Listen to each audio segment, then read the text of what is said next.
Assalamualaikum warahmatullahi wabarakatuh. Waalaikumsalam, Bu. Apa kabarnya teman-teman semua? Baik, Ibu. Baik, Bu. Baik, Bu. Ibu sendiri bagaimana kabarnya, Bu? Alhamdulillah kabar ibu baik. Sebelum kita mulai, mari kita berdoa dulu ya. Kepada ketua kelas, dipersilakan memimpin doa. Baik, Bu. Berdoa menurut kepercayaannya masing-masing. Mulai.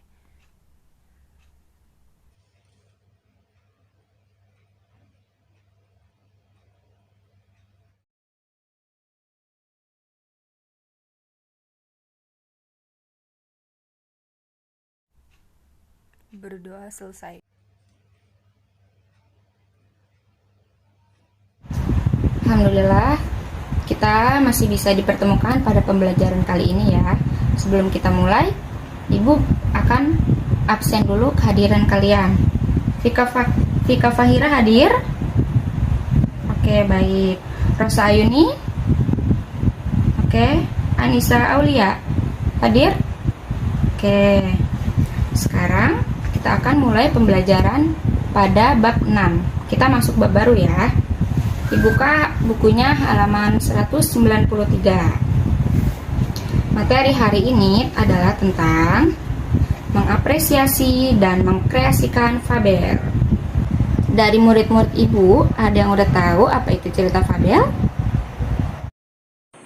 Tahu, Bu. Fabel adalah cerita fiksi, Bu. Fabel adalah sebuah cerita hayalan, Bu. Ya, jadi cerita fabel merupakan cerita tentang kehidupan hewan atau binatang yang hidup selayaknya manusia. Cerita fabel ini termasuk ke dalam cerita fiksi, bukan tentang kehidupan nyata. Fabel juga disebut dengan cerita moral karena banyak pesan-pesan di dalam cerita yang ditulis oleh pengarang gitu. Kemudian kita akan membahas tentang struktur cerita. Artian cerita fabel itu apa? Kemudian lanjut kepada struktur cerita fabel. Ada yang tahu? Nggak ada ya? Jadi strukturnya itu ada 4. Yang pertama orientasi, yang kedua komplikasi, yang ketiga resolusi, yang keempat adalah koda. Jangan lupa dicatat ya.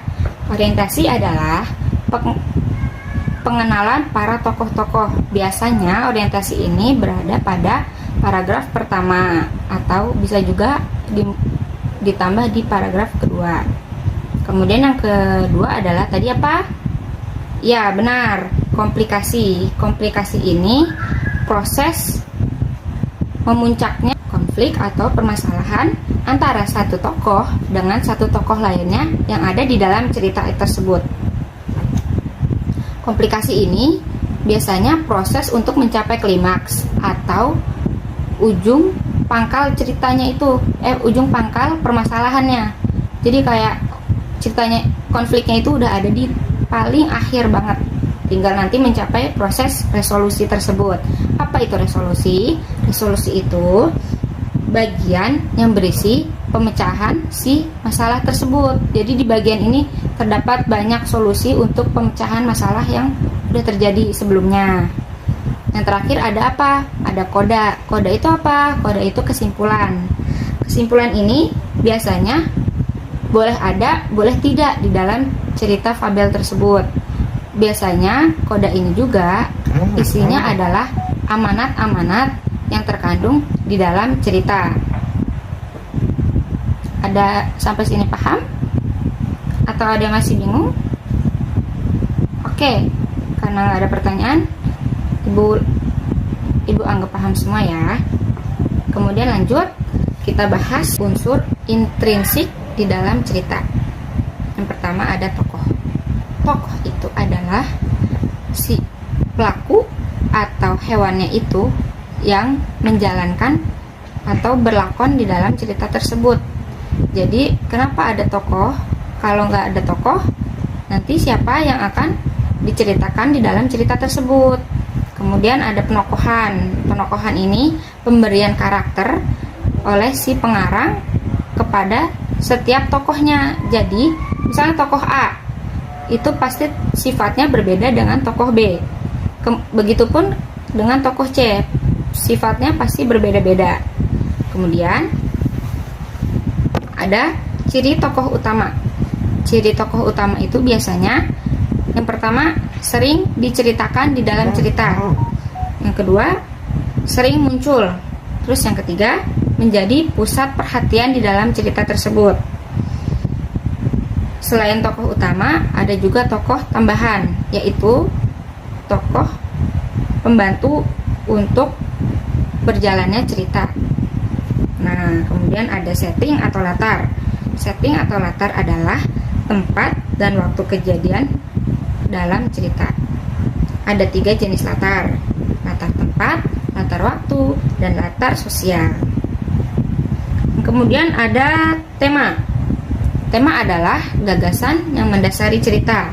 Biasanya tema ini ditemukan dalam kata kunci yang terdapat pada cerita tersebut. Kemudian ada alur atau plot.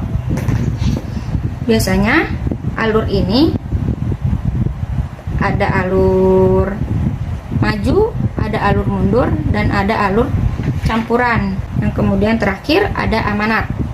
Amanat adalah pesan yang disampaikan oleh si penulis secara tidak langsung ataupun langsung di dalam cerita tersebut disebutkan. Begitu. Ada yang masih belum paham sampai sini? Siapa? Ada yang mau nanya? Oke, kalau semuanya sudah paham, Ibu sudahi ya materi cerita fabel pada hari ini. Kalau misal ada yang nggak berani untuk nanya pada Ibu, bisa tanyakan kepada teman yang sudah paham.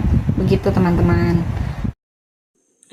Ketua kelas, kamu emang ngerti bagian struktur ceritanya? Kok aku kurang paham ya? Oh, yang itu memang agak sedikit susah bahasanya. Sini biar aku jelasin. Kamu dengerin ya, dan catat yang penting-pentingnya. Terima kasih ketua kelas.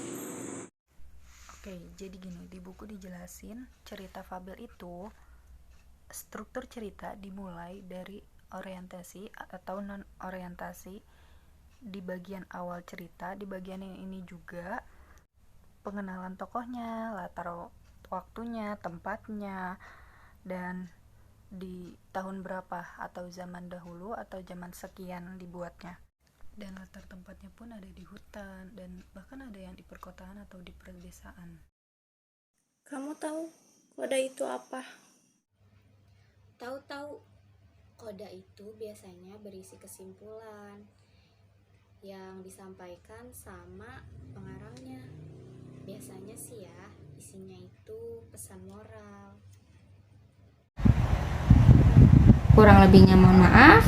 Ibu akhiri. Assalamualaikum warahmatullahi wabarakatuh.